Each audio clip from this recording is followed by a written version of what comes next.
Hi guys, welcome to the channel. This is what if Naruto has true potential. Before we start, remember to like and subscribe to help the channel. Also check the description for the creator of the fanfic. Chapter 30. Absolute Chaos. That's the Ikibi no Shukaku. Han spoke in awe at the sight of the Biju. That's the Ikibi, Naruto shouted, his eyes not leaving the Tanuki for a second. That's a Biju. Han nodded, not giving a verbal reply. The Gobi Jinchuriki had seen and experienced many things during his life and career as a shinobi. He had gone against shinobi with summoning contracts and has personally faced many large, dangerous animals. Nothing in his experiences, however, competes with standing directly in front of one of the 9 Biju.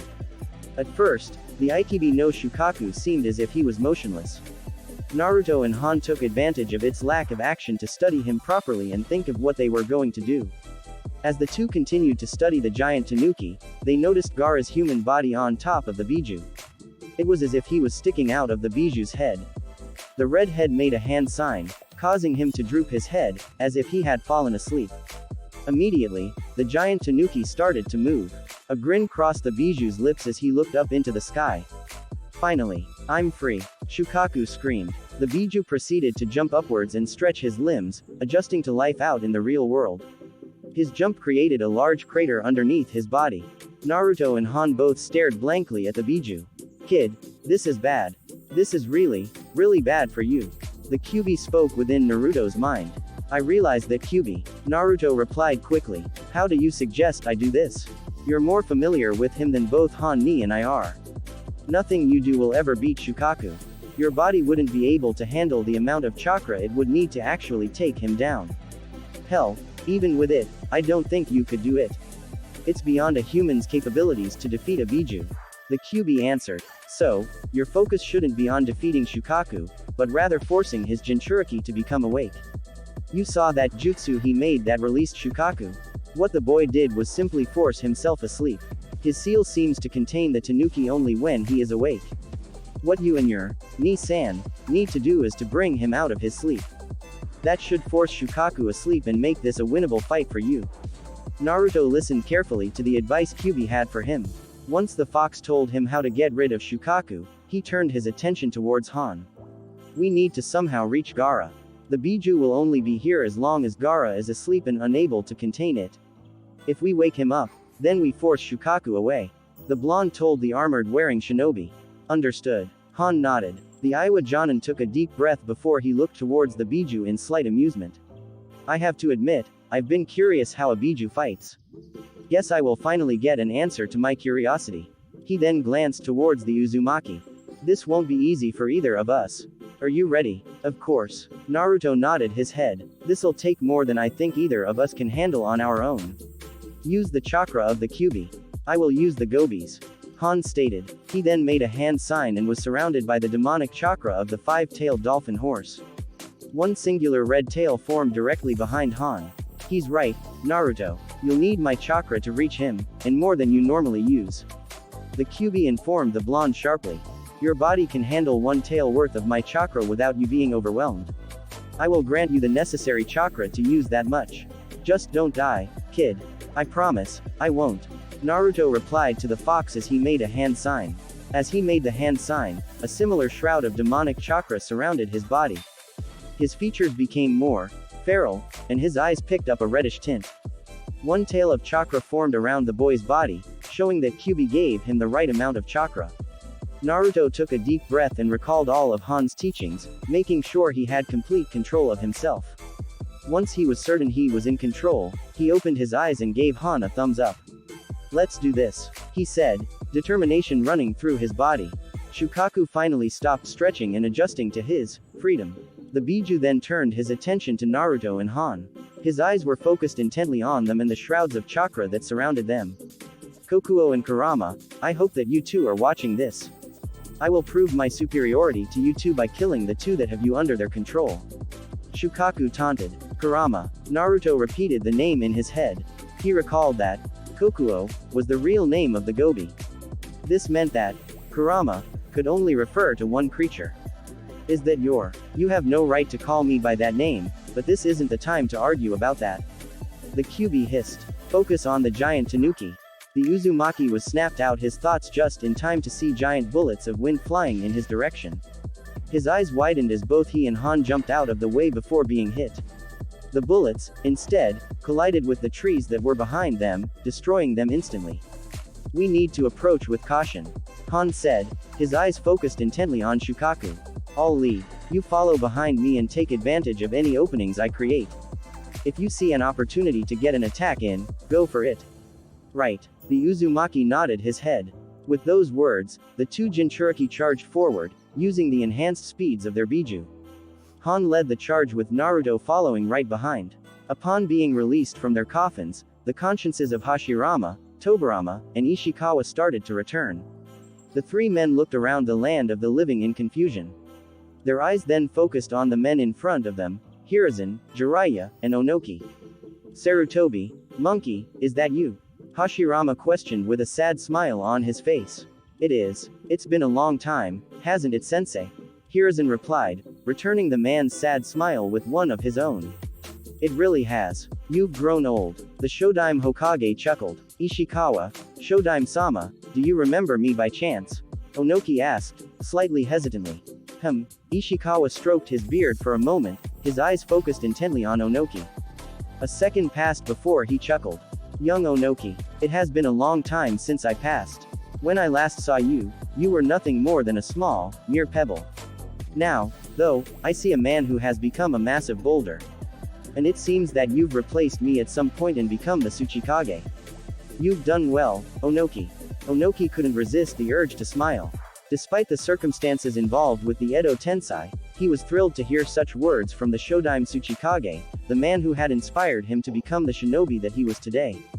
It's touching to hear these conversations. It truly is. It almost hurts for me to have to cut them off so soon. Orochimaru commented with mock sadness. Tobirama, who had been silent since his reincarnation, turned his head and glared at the Sannin.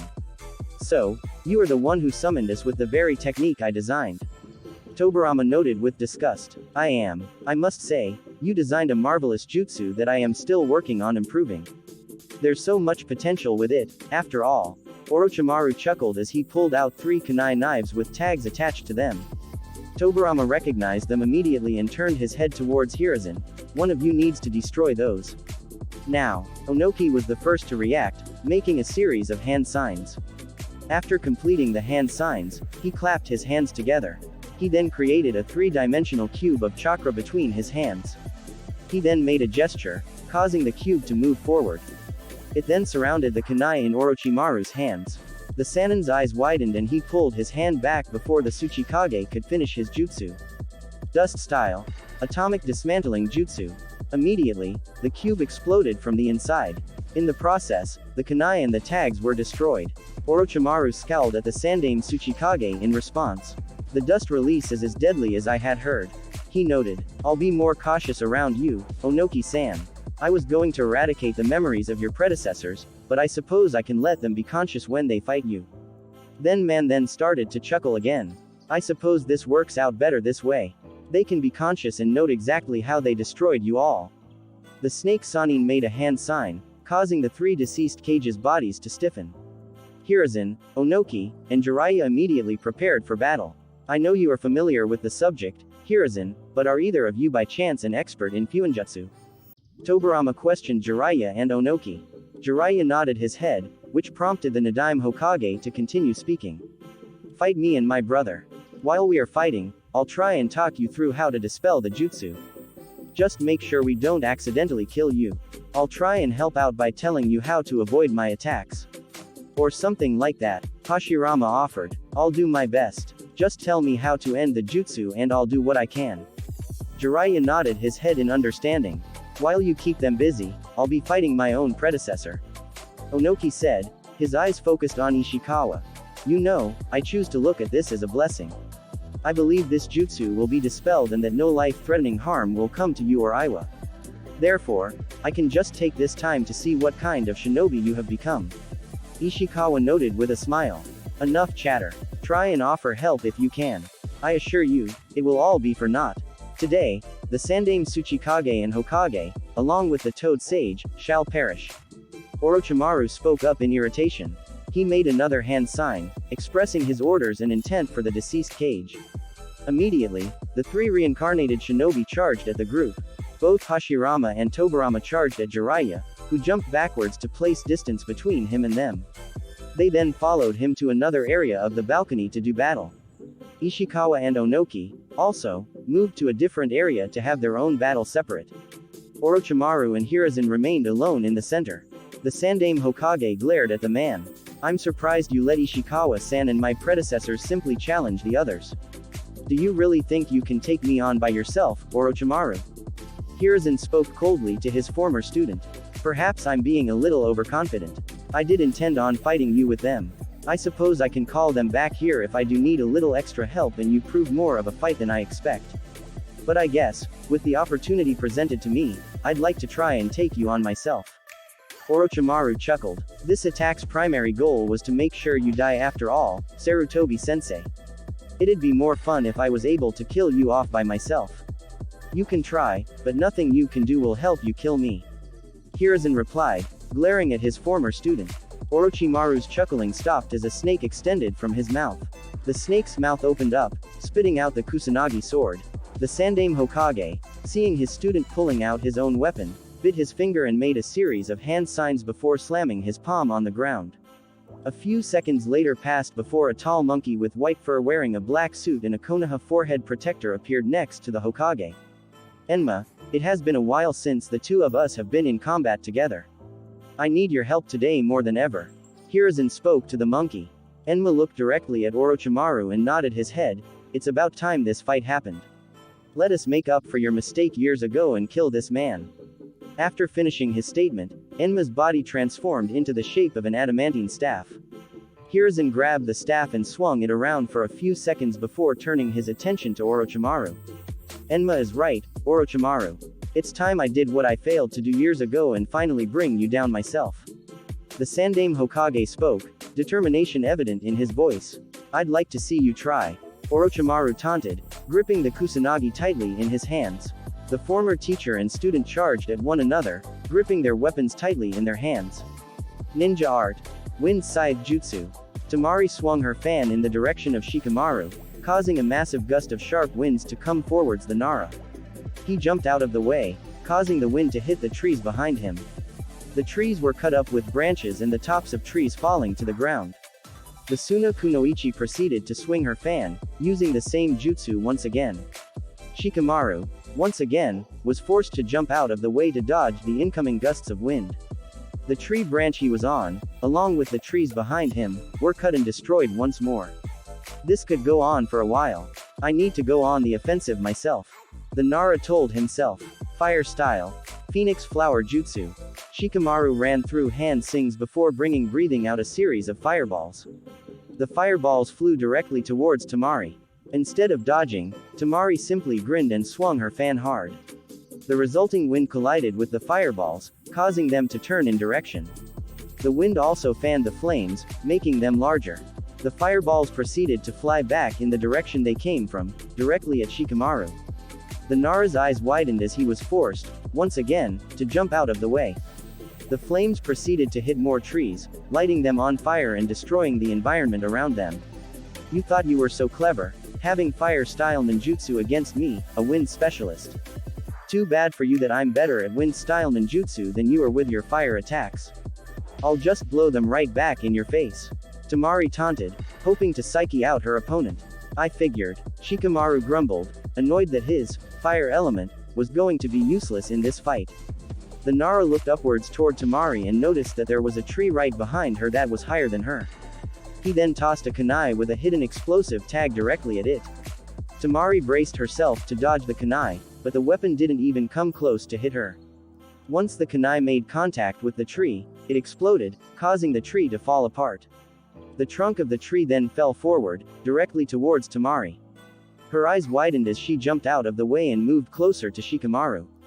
Seeing her getting closer, Shikamaru quickly rushed forward, making another set of hand signs. He finished his jutsu just as he landed on the same tree branch Temari was on. Ninja art. Shadow possession jutsu. Shikamaru's shadow moved directly towards the Suna Kunoichi. The girl quickly noticed the approaching shadow and jumped off the tree branch, heading to another nearby branch. To her surprise, the shadow continued to follow, extending past the tree branch it was on and floating over the air to reach the tree branch she was on. So the shadows don't need to be on solid ground. It can be flexible and even move over the air if it needs to. Temari made a mental note of this fact. Realizing that trying to avoid Shikamaru's shadow wasn't going to help her fight, Temari proceeded to swing her fan directly at Shikamaru, creating another set of sharp gusts of wind heading towards him. To avoid the attack, Shikamaru was forced to cancel his jutsu and jump away from the wind. Seeing that the shadow had stopped chasing her, Temari took the moment to charge Shikamaru. The girl jumped directly at him and swung her fan at him as if it were a staff. The Nara was forced to use a kunai knife to block her fan. Immediately afterward, Temari's heavier fan overpowered him and his kunai. The knife was knocked away and Shikamaru was momentarily stunned. Temari took this moment to swing her fan again, causing it to collide against the Konoha Genin's stomach. He winced in pain as he was sent backwards slightly in pain. Temari smirked, noticing the distance that was placed between the two as she prepared to swing her fan again towards him. Ninja art. Wind Sai. Before she could finish her jutsu, Shikamaru tossed a kunai knife with an explosive tag at the tree branch she was standing on. He activated the tag just as Temari swung her fan, finishing her jutsu. The tag exploded, resulting in the destruction of the tree branch and causing Temari to fall towards the ground. Her jutsu, however, was not cancelled. As Temari fell towards the ground, her fan was now facing upward towards the tree above her. The gust of wind was released upward towards the tree, causing all of the branches and the top of the tree to fall downward towards Temari on its way to the ground. Shit. The Suna Kunoichi cursed. Shikamaru watched intently, hoping that the falling tree branches would hit the girl before she could get away. To his disappointment, however, Temari managed to get over the shock and actually jump away before hitting the ground and before getting hit by the falling tree. She landed on another branch of a separate tree. She proceeded to give the Nara an amused smile. You're not pretty bad. Smart on feet and still standing, even though you actually had 2 fights already. I'm impressed. She admitted her praise. I'd return the compliment, but traitors don't impress me that much. Shikamaru replied, shaking his head in disgust. What happened? Why is your village attacking ours? Konoha and Suna are allies. Something like this shouldn't be happening. Temari winced at hearing Shikamaru's questions. She remained quiet for a few seconds before she spoke up. I don't know why my village is attacking yours. I'm just a simple shinobi, nothing more. What I do know is that I pledged my loyalty to Suna and I will act in my village's interest. And if it means fighting in battle against my wishes, then so be it. She answered proudly as she gripped her fan tightly, preparing for her next attack. Whatever. Shikamaru shook his head again. I understand, I guess. You act in your village's best village and try to invade our village. And I'll act in my village's best interest and stop you. Kankuro made a pushing gesture with his hands, causing Karasu to fly through the air towards Hinata. Hidden blades appeared on the palms of the puppet. It attempted to slice at Hinata with the blades, but the Hyuga jumped backwards to avoid the attack. The puppet, however, continued its pursuit of the girl, making another attempt to cut her with its blade. Hinata, this time, sidestepped and dodged the puppet. She moved herself directly behind the puppet, her Byakugan focused on the strings of chakra she could see connected to the puppet. If I get rid of those, then he is out of weapons. That would end the battle fast. She told herself as she tightened her fists. The Hyuga immediately cut through the chakra strings with a chop. The puppet, without its connection, slumped over on the tree branch. With the connection destroyed and the puppet being useless, Hinata turned her attention towards Kankuro and charged at him.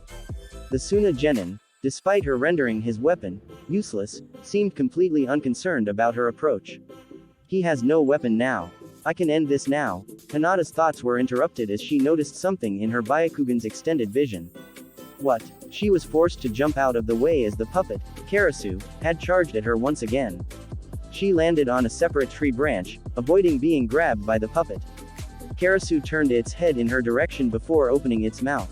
It then spat out a series of Senbon in her direction. Hinata, once again, jumped to another tree branch, avoiding the attack. She then studied the puppet and noticed that it was, once again, connected by a series of chakra strings. How did they reform? I just cut through them. She commented aloud with a frown. Kankuro heard her speak and chuckled to himself. Any puppeteer worth their title can recreate chakra strings, even from a distance. Try and cut them all you want, I'll just keep reforming them. The Suna puppeteer made a gesture with his index and ring finger on his right hand, causing Karasu to release another barrage of Senbon from its mouth. Hinata jumped out of the way. She then pulled another arrow out that had explosive arrow attached to it and fired it with her bow towards Kankuro. He, unable to see the explosive tag on it, responded by making a pushing gesture with his left hand. Karasu flew through the air directly between him and the arrow. The puppet then caught the arrow with its own hand. Before the puppet could dispose of the arrow, Hinata grinned as she made a hand sign, activating the explosive tag. Karasu's body was strong and managed to resist taking too much damage. However, the explosion did knock its head and its arm away from its body. Seeing that the puppet was, at the moment, unable to fight her off, the girl charged again at Kankuro. On her way through the branches, she pulled out arrows and fired them at the boy, preventing him from making the concentration necessary to piece together his puppet. The Suna genin cursed as he was forced to concentrate on avoiding her arrows instead of fixing Karasu. In a few seconds, Hinata finally landed on the same tree branch as Kankuro. The girl rushed him, her palms extended. Kankuro jumped backwards to avoid an attack to her stomach. Before she could try and attack him again, however, the boy pulled out a poisonous smoke ball from his pocket and dropped it between the two. Upon making contact with the tree branch, the ball released the poisonous smoke. Crap! Hinata's eyes widened as she jumped away to avoid inhaling the smoke. Kankuro, as well, jumped backwards to another tree branch. Now that he had recreated distance between himself and Hinata, he made a few gestures with his fingers to create more chakra strings.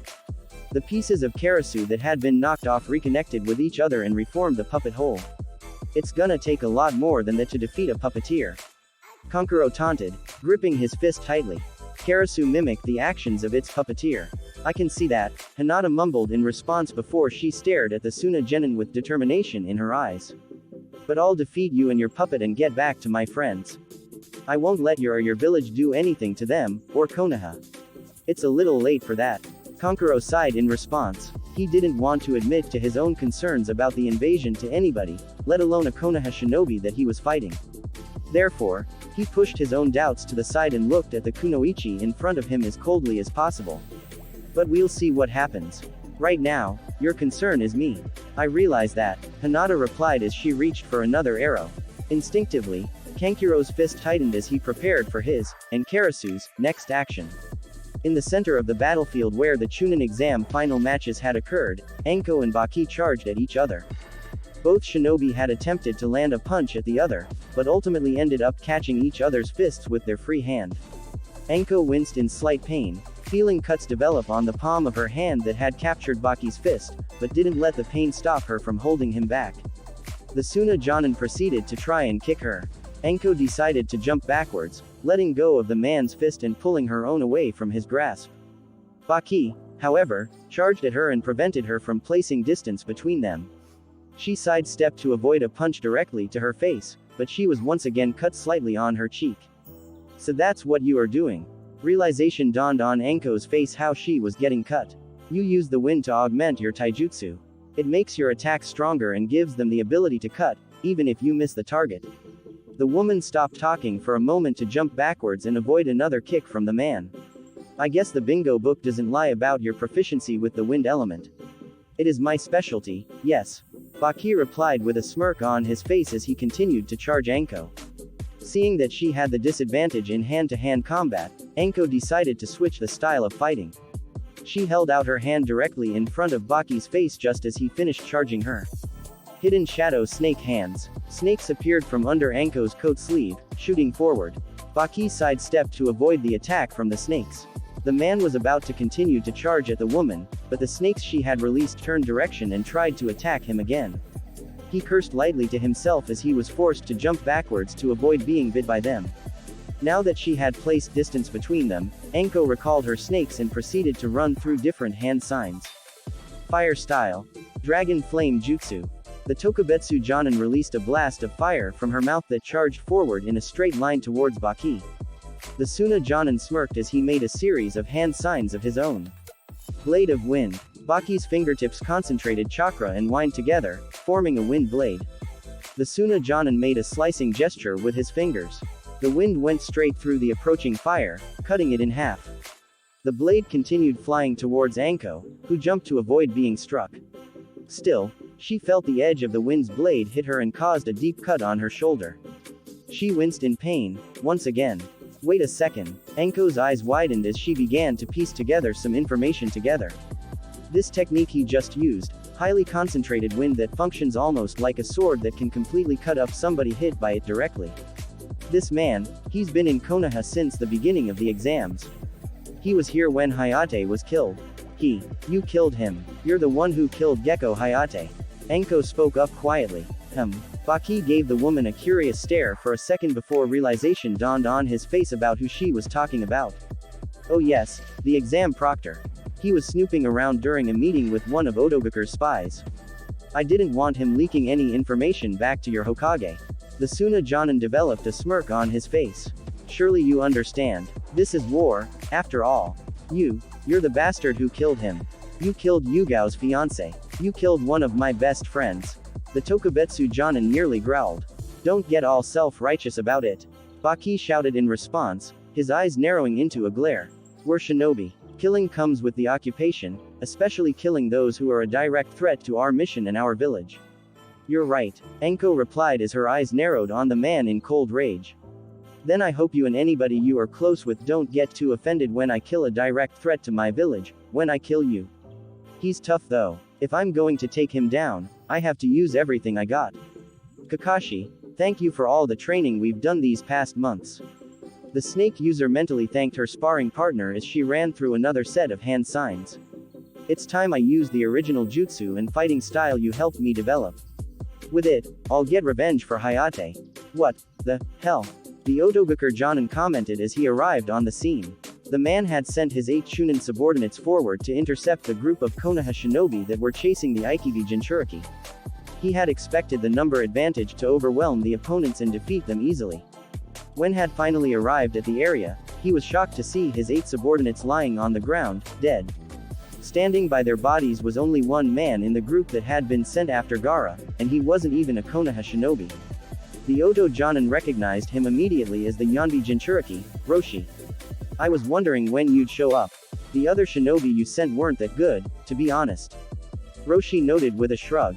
I suppose you Oto shinobi aren't worth that much, I suppose. You killed all my men, the Oto Jonin hissed quietly before his voice grew louder. You killed them. The man proceeded to charge at the Yonbi Jinchuriki, gripping a kunai knife tight within his hands. The Iwa Jonin proceeded to jump, avoiding the Oto shinobi's attack. He then made a quick series of hand signs before his fist became encased in molten lava rock. As Roshi's body lowered, he prepared to land a punch directly at the man's body. The Oto shinobi, however, was able to dodge just in time. Roshi's fist, instead, made direct contact with the ground, creating a small crater and causing it to catch on fire. So you avoided one attack. I guess you move faster than at least 7 of the 8 shinobi you sent after me. Roshi commented with a snicker. You'll pay. His opponent continued to growl and charge, acting purely on his rage. As the Oto Jonin charged, he ran through a series of hand signs. Before he could complete them, however, Roshi placed his hands on the ground.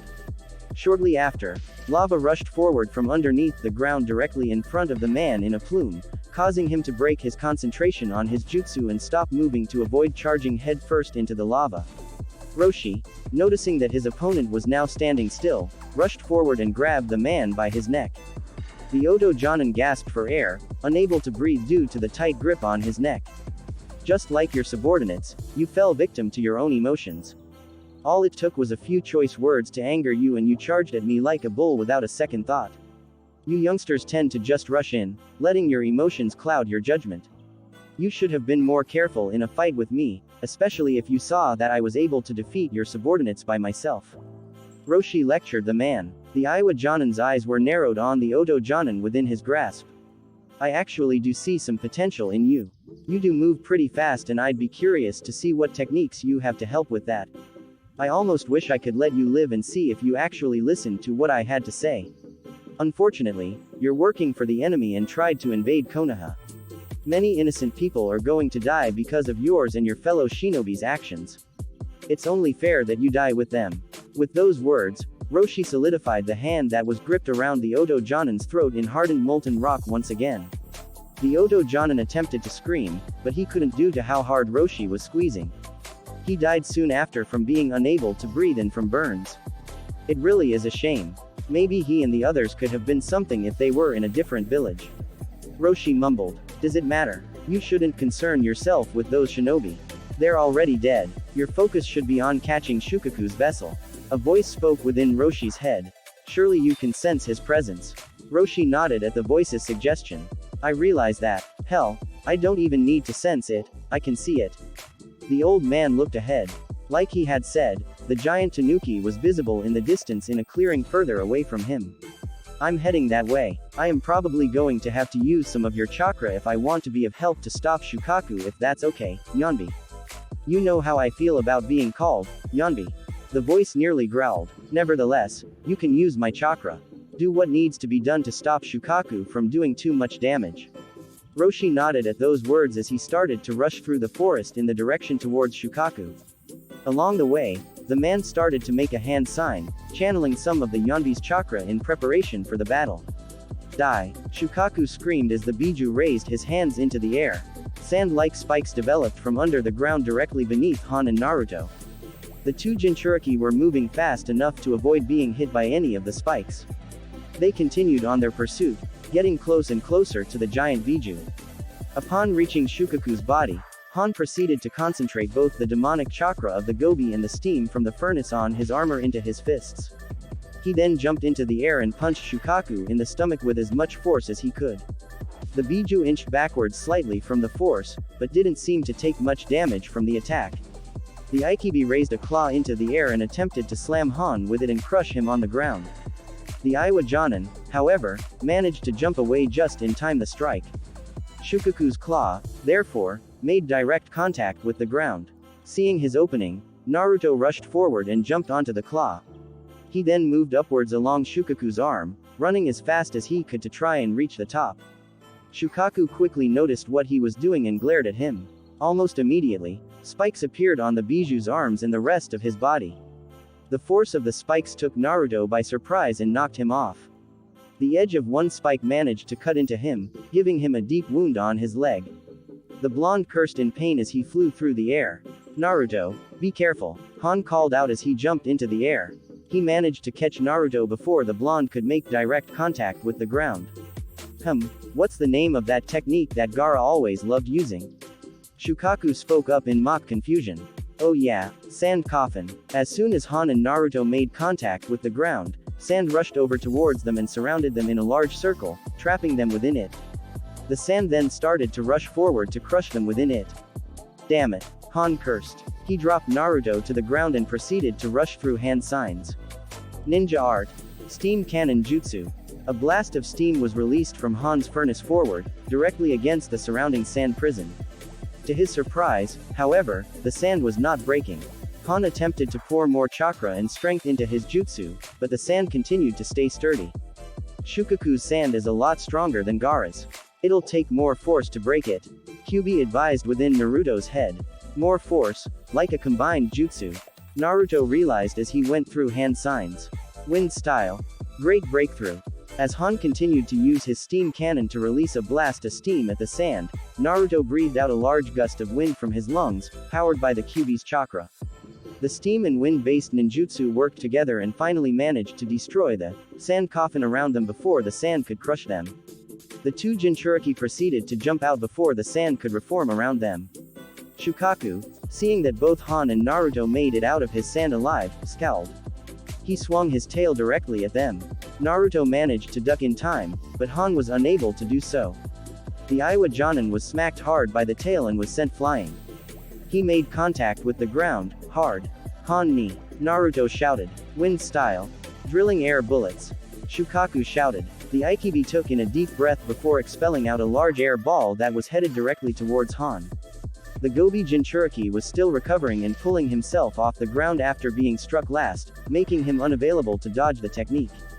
Naruto's eyes widened, causing him to immediately make his own hand signs. Earth style. Headhunter jutsu. The Uzumaki quickly traveled under the ground and managed to reach Han before the air bullet could reach him. He then quickly grabbed the man's hand and pulled him back down into the ground. Han was pulled away just in time before the air bullet collided with the surface. They then hurried away just as the bullet reached the location where Han had been. Upon contact, an explosion resulted, hollowing out the ground.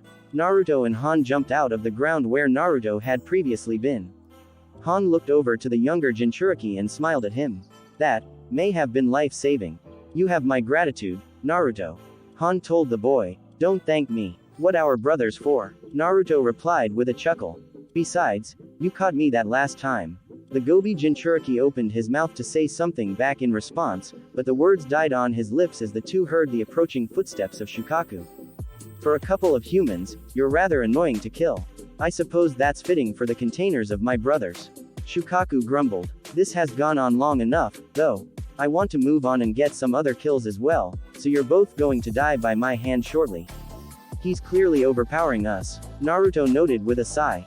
We have to find some way to get past him and get up to Gaara so we can wake him up. Something needs to distract Shukaku. I'll keep trying to do just that. Your priority will be waking up his Jinchuriki somehow. Han continued to suggest. The plan hadn't worked so far, but Naruto found himself nodding in agreement with it. They really had no other options or thoughts at the moment. They just had to keep trying until something worked. Onoki, you recall what I was most famous for, yes? Ishikawa asked the Sandaime Tsuchikage as the two engaged in a battle of taijutsu. Yes, I remember. Those be related jutsus of the Kamizuru clan. Onoki recalled the very techniques that made the Shodaime Tsuchikage a feared opponent. Many of the surviving members of your clan have gone to great lengths trying to perform half the techniques you could. And so far, no one has succeeded.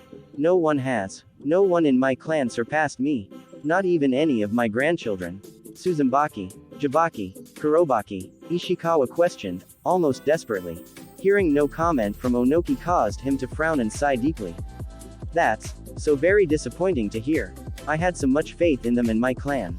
The man then felt his body making hand signs, causing his frown to turn into a grimace. Regardless, for your sake Onoki, I hope you recall everything you've seen and heard about my jutsus. After all, the bees that had been bonded with me during my life, the bees that died with me, seem to have been revived by this Edo Tensei jutsu as well. Less than a second passed before the Shodaime finished his hand signs. 1000 Bee Stings Jutsu. A swarm of bees flew out from underneath Ishikawa's kimono. Upon appearing on the battlefield, the bees released their stingers from their body, aimed at Onoki. The Sandaime Tsuchikage proceeded to float in the air to avoid many of the initial stingers. The bees then started to fly upward and continue their attack. Onoki proceeded to move quickly, dodging each and every stinger. I know how poisonous those are. One hit and I'm surely dead in 10 minutes. Onoki told himself as he made a hand sign. I got to have some type of protection to avoid any chance of getting hit by one. Earth Style. Earth Golem Jutsu. Onoki opened his mouth and, almost instantaneously, a large rock-like creature developed. The creature's rock body proceeded to surround Onoki, giving him an armor of earth. After creating the golem, Onoki did not fear getting stung by the bee's stingers. They bounced off the rock, unable to reach the Sandaime Tsuchikage's skin. Now that he was safe, he charged forward towards the bees, ready to crush them. Ishikawa felt himself making a hand sign.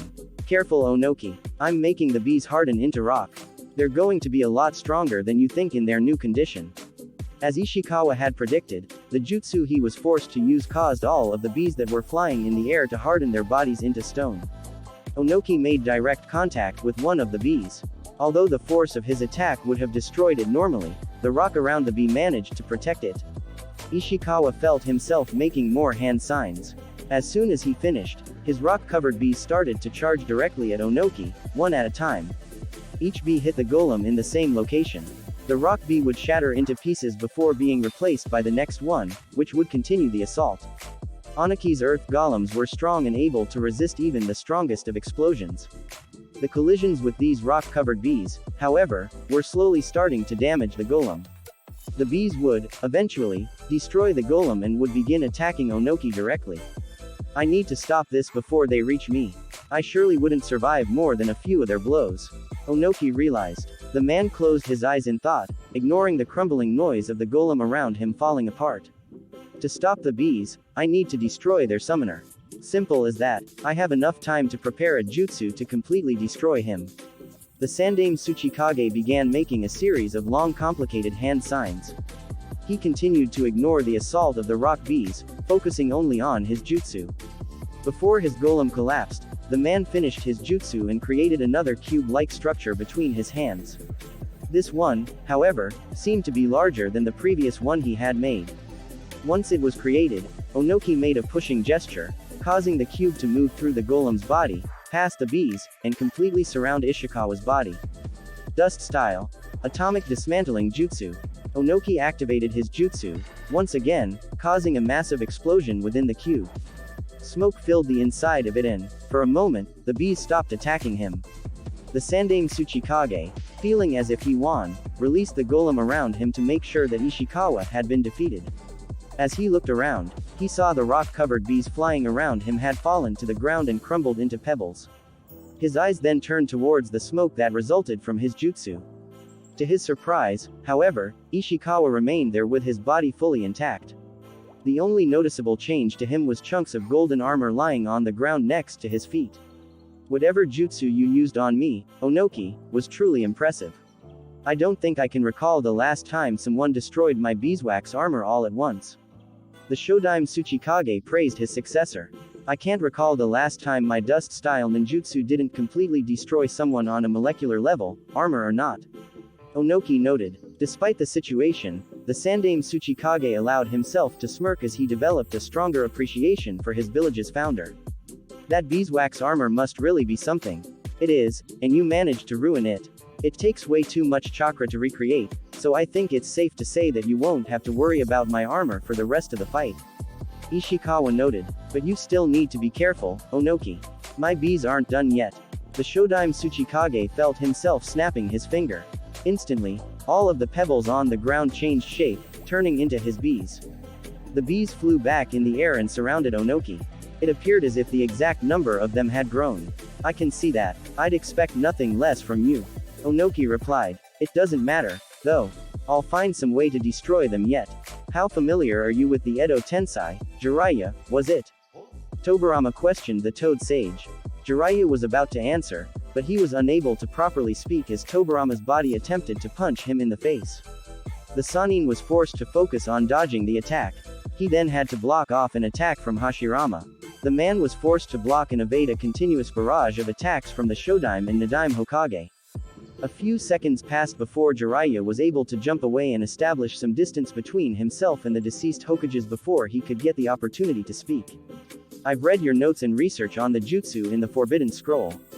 I know mostly everything about how it works. Jiraiya finally answered. I know that it's useless to try and kill you both, for example. Thanks to the Edo Tensei, your bodies will reform. Essentially, you have immortality. Brother, what a dark jutsu you have created. Hashirama noted, a frown evident on his face. In hindsight, it was an error to design. Thankfully this Orochimaru doesn't seem too skilled in it. He didn't summon us with our full power, after all. Tobirama noted. He then felt his body making a series of hand signs. Careful of my next attack, Jiraiya. The man then finished his hand signs. Water Style. Water Severing Wave. Water concentrated in the air from the atmosphere. After enough was concentrated, the water shot forward rapidly towards Jiraiya. The Toad Sage jumped out of the way before being hit by the blast. He immediately was forced to jump again, as Tobirama continued to release another high-pressured stream of water at him. As Jiraiya continued to dodge the attacks, he made a series of hand signs. Once he finished, the Toad Sage clapped his hands together. A massive wall of earth and rock formed between himself and Tobirama. The wall absorbed the damage from the blasts of water, shielding Jiraiya from damage. While safe from the attacks and before the two Hokage could try and charge him again, Jiraiya ran through another series of hand signs. Earth Release. Swamp of the Underworld.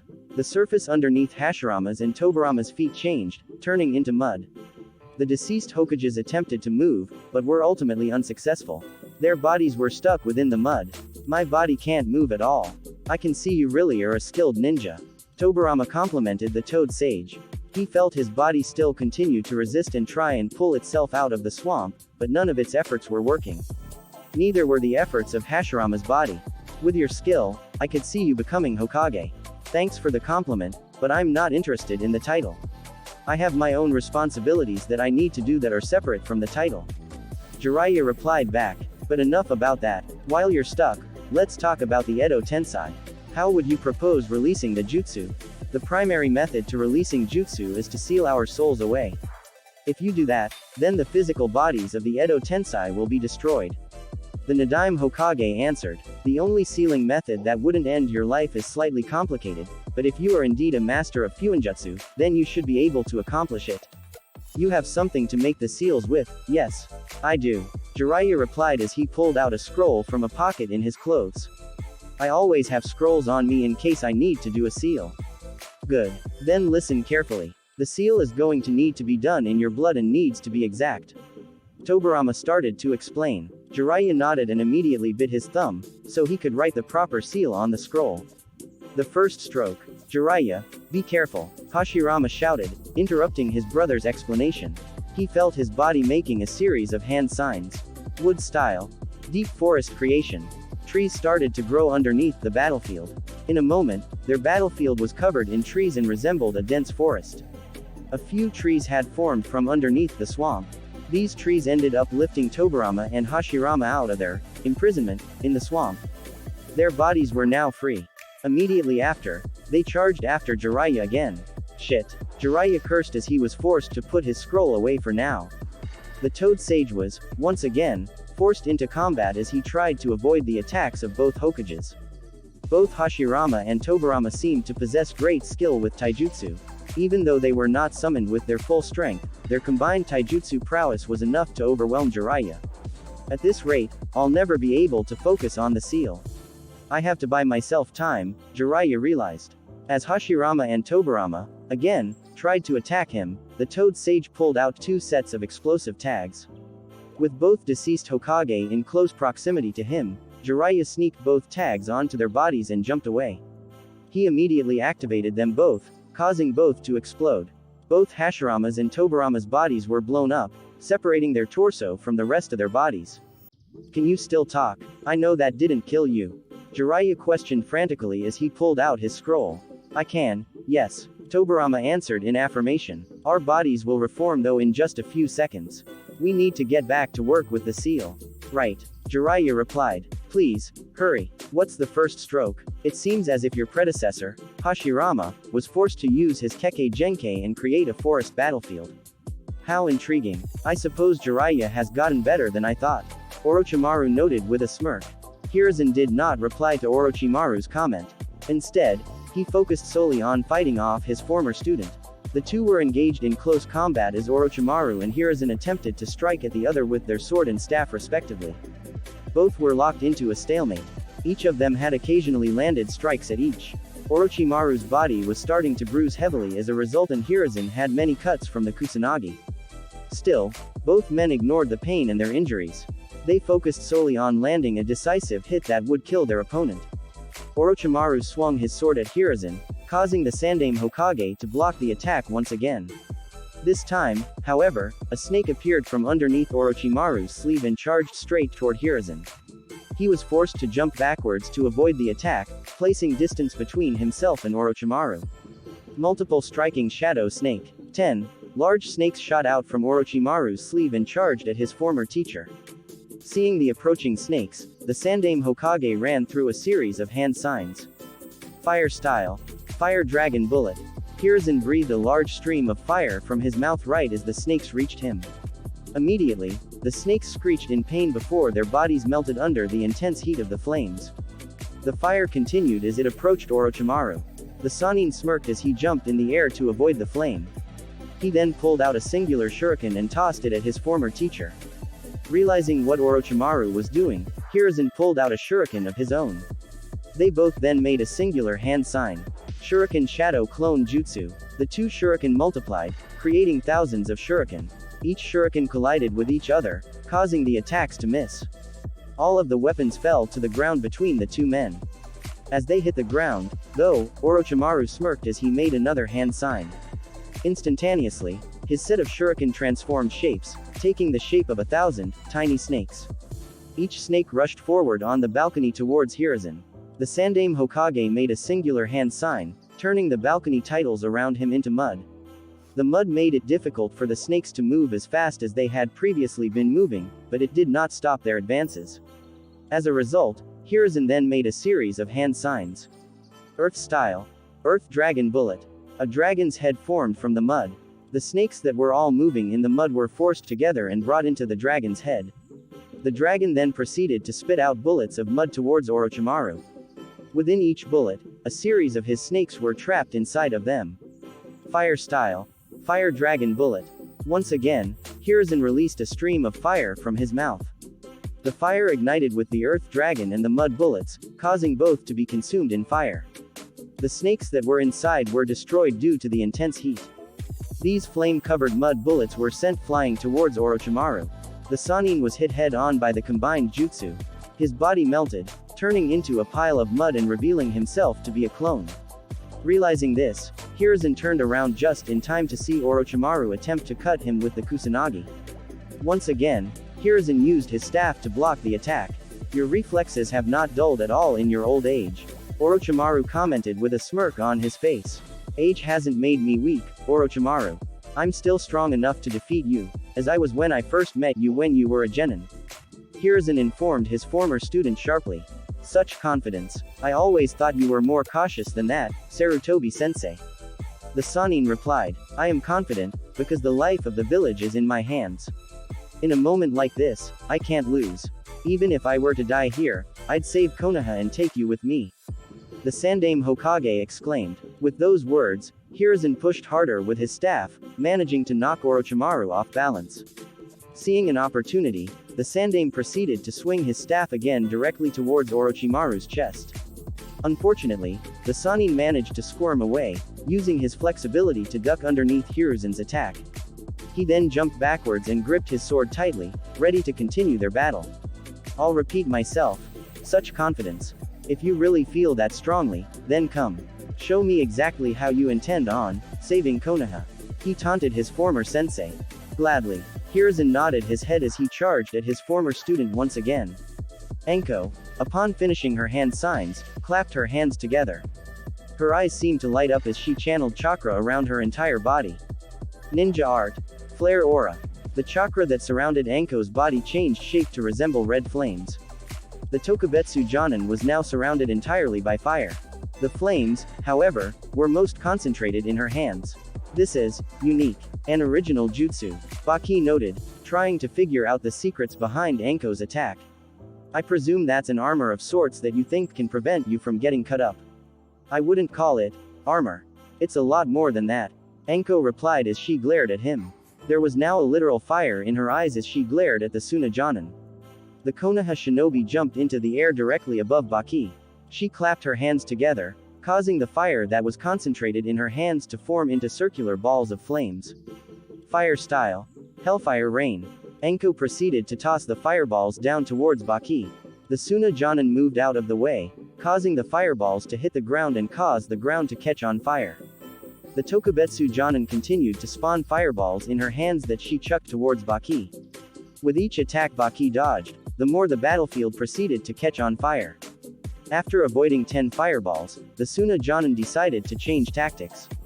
Once he finished his jutsu, he breathed out a heavy gust of wind to redirect the fireballs back towards Enko.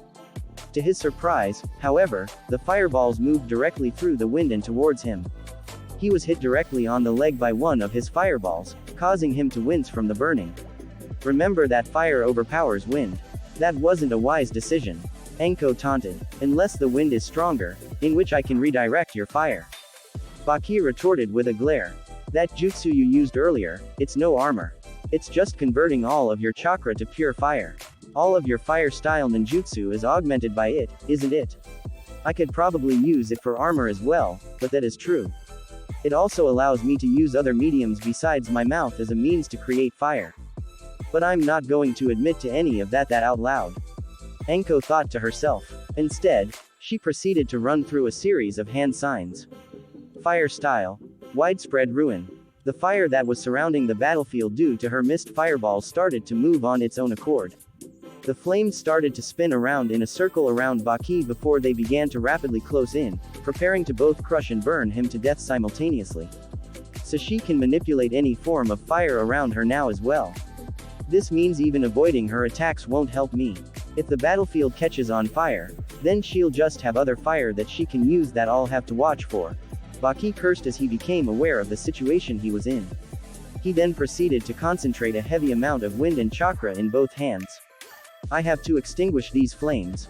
Blade of Wind Hurricane. Baki swung his hands in a circle, releasing the heavily concentrated blades of wind in his hands. The heavily concentrated wind created hurricane-like winds that flew in all directions towards the approaching flames.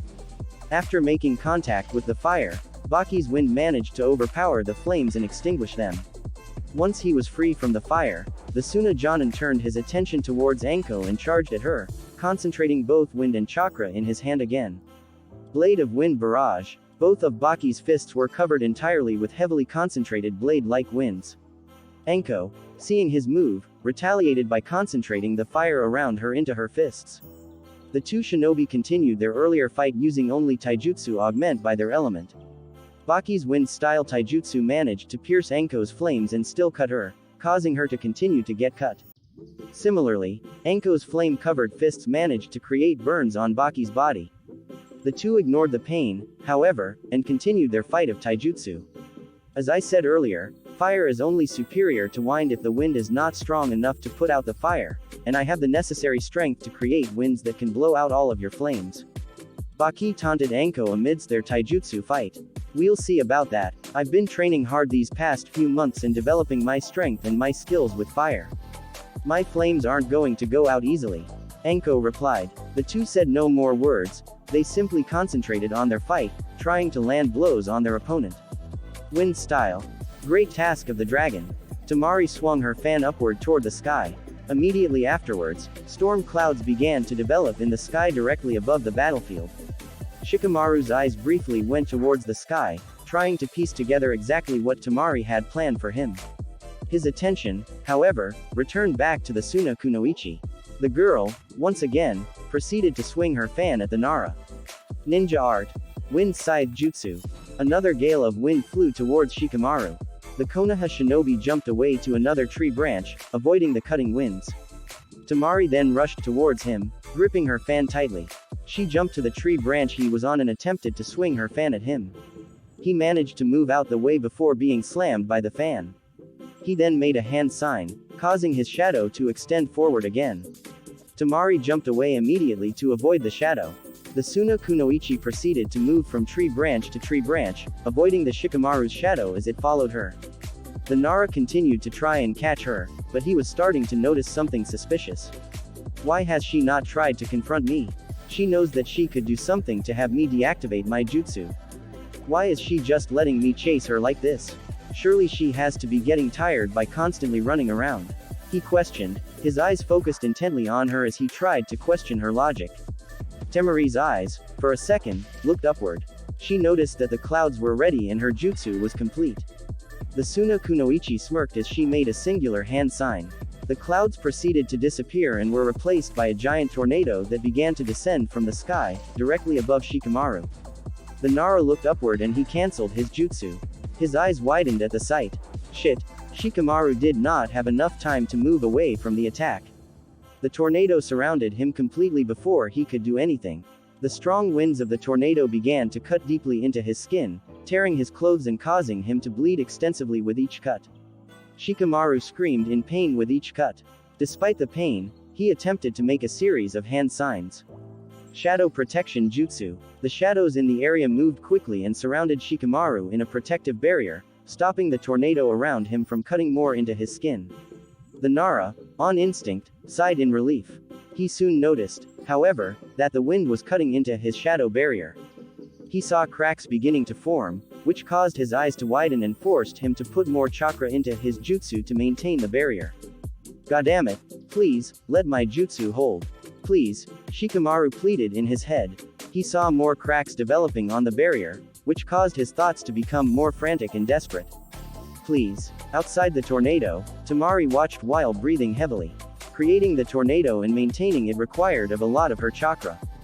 She couldn't see inside her jutsu, so she wasn't certain about the Nara's condition. She had heard him screaming near the beginning of her jutsu, but now she couldn't hear him anymore. He has to be unconscious by now, or dead. Temari realized, feeling a little sick to her stomach at the thought of making her first kill during war. Making a hand sign, the Suna Kunoichi cancelled her jutsu and dispelled the tornado. As the tornado began to slowly fade, Temari walked forward closer to it, wanting to inspect Shikamaru's body and make sure that he was dead. Shadow Possession Jutsu. To her surprise, Shikamaru was both alive and conscious. The moment the tornado had completely disappeared, the Nara's shadow extended forward at a rapid rate. Temari was not able to react in time and was captured by his shadow, making her unable to move her body. How are you still able to fight after that? Temari questioned in complete shock. The Nara did not answer her question. Instead, he made another hand sign. A shadowy hand began to creep up Temari's body, heading towards her neck. The shadow reached just above her chest before it slowly started to recede down her body. Damn it, Shikamaru cursed in his head, gritting his teeth. Not again, not now. It seems you're running out of chakra. Temari commented, relief filling her body. She knew that his control of her would soon fade and that their fight would be over. He wouldn't be able to fight her properly with no chakra. No, I'm not out of chakra, not yet. Shikamaru shouted. The Nara closed his eyes as he tried to focus more of his own energy and chakra into his jutsu. A moment passed before the shadow hand continued to crawl up Temari's body, once again. It only stopped upon reaching the neck of the Kunoichi. Shadow Neck Binding Jutsu. The shadow tightened around Temari's neck, strangling her. The Suna Kunoichi attempted to resist and get away, but there was nothing she could do. She was still under Shikamaru's paralysis. Her eyes slowly closed and the girl fell into unconsciousness. Realizing that she had been defeated, Shikamaru released his jutsu. Temari's body fell down on her stomach. Once she had fallen over, Shikamaru walked over to make sure that she was unconscious. Realizing that she was, Shikamaru then turned his attention towards the giant Biju in the distance, towards Shukaku. I was kept here for too long, and used too much of my energy on her, Shikamaru noted to himself. His own thoughts were interrupted by his need to take deep breaths. The boy was physically exhausted. I probably can't help out much, but I can't let Naruto and Hinata be alone. With that sole thought, Shikamaru started to move towards the battlefield with Shukaku, hoping that he would able to get back some energy on the way there and would be able to help out his friends in the battle. Hinata and Kankuro were locked into a stalemate as the two continued to try and attack each from a distance.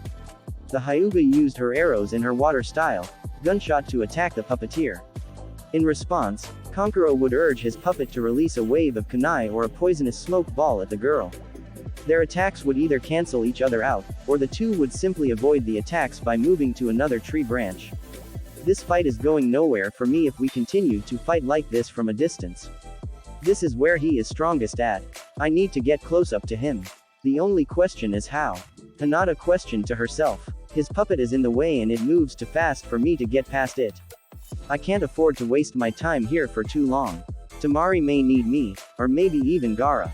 Kankuro thought to himself as he looked backwards towards the giant Biju in the distance.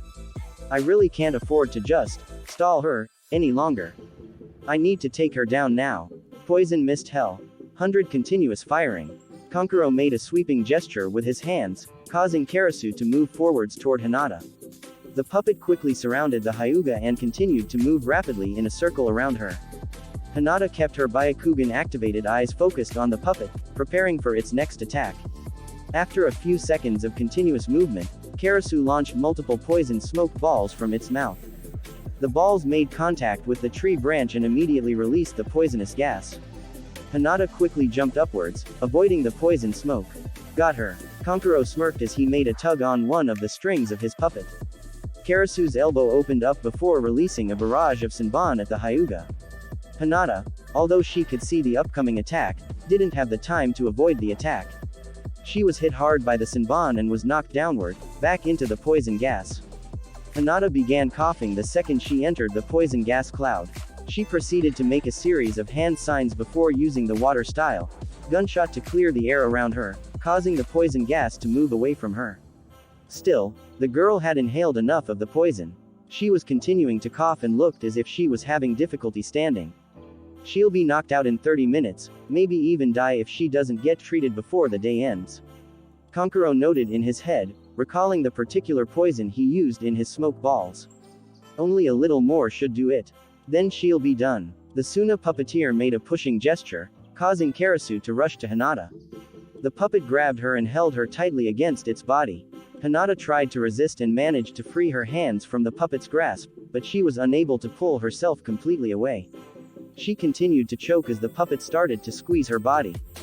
Despite her pain, Hinata focused on bringing her hands to the chakra strings attached to the puppet. He said cutting them won't do anything, because he's fast enough to create new strings and attach them again. She reminded herself of Kankuro's words. But he never said what would happen if I did something else to his puppet strings. Instead of cutting the chakra strings, Hinata grabbed them and injected some of her own chakra into the strings. Her chakra created a disturbance with the flow of Kankuro's chakra, causing Karasu to let go of Hinata. Similarly, Hinata's chakra maneuvered itself through the puppet strings back to Kankuro's body. The brief spike of chakra paralyzed his body momentarily. What the hell? The puppeteer mumbled as he felt himself unable to move his body. Now free and with her opponent immobile, Hinata jumped towards Kankuro. She moved slower due to the poison in her bloodstream, but she managed to reach him before he could move. Kankuro's paralysis began to fade as she jumped on the tree branch he was on, but it was already too late. She had managed to get close to him and was in a stance to attack. 8 trigrams, 32 palms. She called out, 2 palms. Hinata began a series of strikes at Kankuro's tenketsu. She and her body moved quickly, striking him as fast as she could despite the poison. Kankuro was unable to move as he was forced to take each subsequent attack. 4 palms, 8 palms, 16 palms. Hinata continued to shout. Finally, she ran through a series of strikes at various tenketsu across his body with more force. 32 palms. Hinata's last strike managed to push Kankuro backwards, knocking him off the tree branch he was standing on. The Suna puppeteer hit the ground at the bottom of the forest hard, breaking a few bones on impact. He groaned from the pain, but attempted to ignore it as he moved his head towards Karasu and attempted to use his hand to create new strings for his puppet. He realized, however, that he was unable to move his hand and create the new strings. Damn it, I can barely move my body. He grumbled to himself. Hell, I can barely feel any chakra in my body. I sealed half of your tenketsu, you won't be able to use chakra properly for a while. Or move, Hinata told the puppeteer as she jumped down towards the ground. She then walked forward towards him, coughing in her hands from the poison. You beat me. Fine. You win. Just kill me now. Kankuro closed his eyes, ready for the worst. To his surprise, however, Hinata did not attack him once she reached him. Instead, she started digging through the pockets of his jumpsuit. What are you doing? He asked slowly in confusion. Why, aren't you? I'm not going to kill you or anything. I'm just looking for an antidote to your poison. Surely you have one, in case you ever accidentally inhaled your own poison. She informed him as she continued to look through his pockets. Kankuro gaped at the girl's words. Although it did make sense for her to check his body for an antidote to the poison, it did not make any sense for her to just simply let him go. Their villages were fighting each other right now and he had just tried to kill her. Why was she just going to let him go? There it is. Hinata mumbled to herself as she finally found a small pill bottle in one of his pockets. There was writing on it that identified it as the cure for the poison in her bloodstream. She coughed as she opened the bottle and took out a pill. You managed to beat me, but I really would just flee and get out of here if you can. Kankuro advised the girl. Gaara, he's going to kill everyone around him. There's nothing you, or your friends, can do to stop him. At first, Hinata didn't respond to the Suna puppeteer's comment and instead simply took the pill in her hands. Although the poison wasn't instantly removed, she felt a little better knowing that the poison would be cured in a few more minutes. Once she was sure that she was going to be fine and the poison wouldn't affect her too much, she turned her attention to the puppeteer. That's what you think, but I know that we can do something. I know that I can offer some help. Hinata told him. I won't let any of my friends have to face Gaara alone. With those words, Hinata hurried off towards Shukaku. Kankuro was left alone, left to think about her words and her chances against Gaara. Steam Clone Jutsu. Han's furnace released a barrage of steam that solidified into 9 separate clones of himself. He, along with his clones, rushed forward at Shukaku. Shukaku, again, created sand spikes out of the ground to try and skewer the approaching figures. Each of them avoided the spikes and jumped into the air. Erupting strong foot, Han, along with his clones, delivered a powerful kick augmented by Han's steam to Shukaku's stomach. The force of 10 powerful steam-enhanced kicks caused Shukaku to tilt over slightly. His tail, in particular, became a lot closer to the ground. Noticing this, Naruto rushed forward and jumped on the tail. He then proceeded to start to climb up the tail to reach Shukaku's head.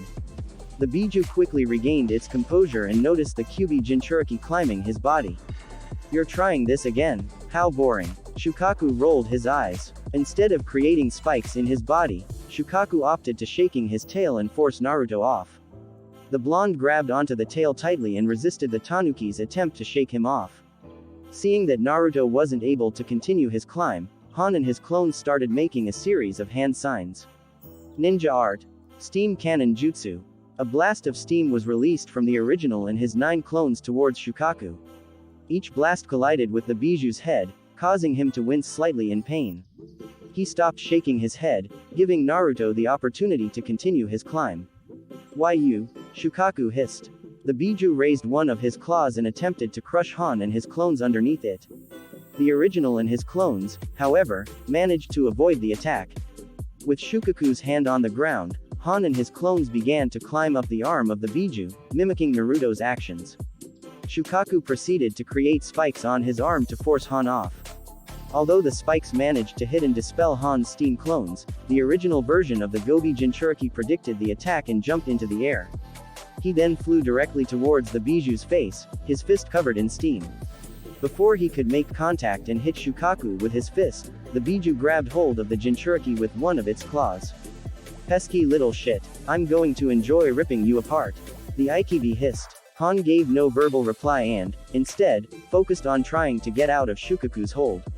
Steam poured out of the furnace on his back in an attempt to weaken the sand, but his attempts to break free failed.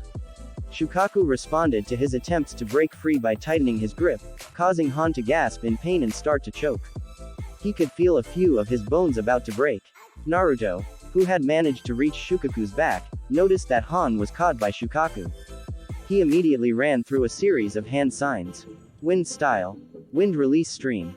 The Uzumaki released a powerful stream of wind, amplified by Kyuubi's chakra, from his mouth.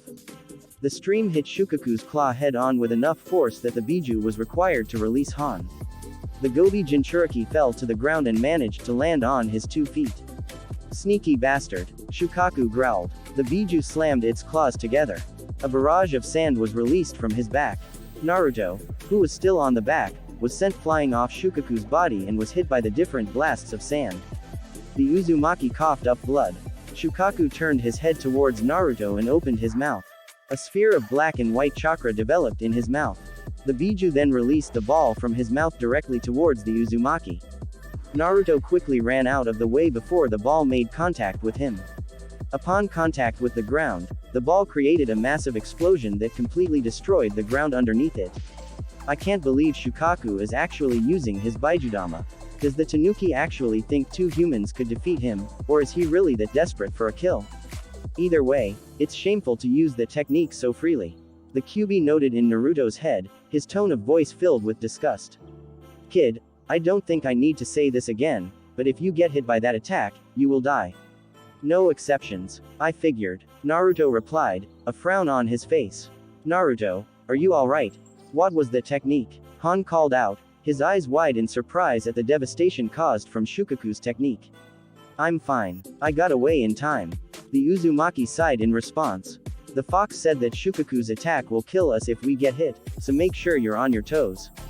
We can't afford to get hit even once. Try and avoid me. I dare you. You'll only fail after a while," Shukaku shouted, interrupting their conversation. The Tanuki opened its mouth and began to form another Baijudama. Before he finished preparing his attack and before Naruto and Han could get away, another figure jumped onto the battlefield. Lava style. Scorching Rocks Jutsu. A series of molten rocks were released. The molten rocks made direct contact with the sphere before Shukaku finished his preparations, causing the move to explode in his face.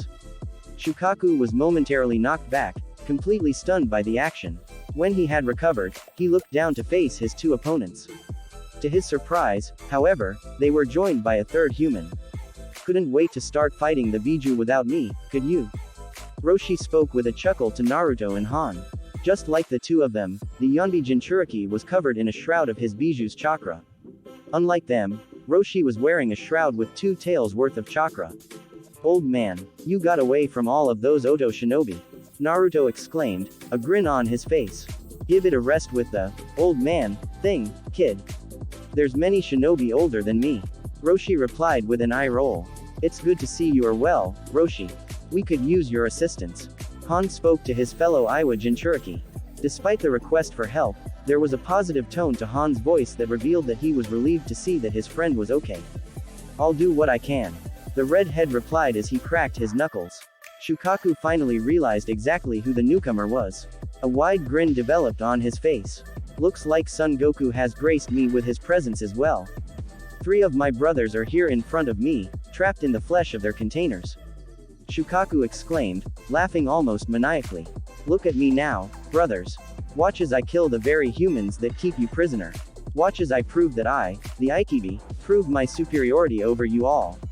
With those words, Shukaku charged forward at the Jinchuriki in front of him. Naruto, Han, and Roshi all got into position to continue fighting the Biju. Thanks for listening. If you want the next part of this video, be sure to like, subscribe and comment and hit that bell notification. See you next time.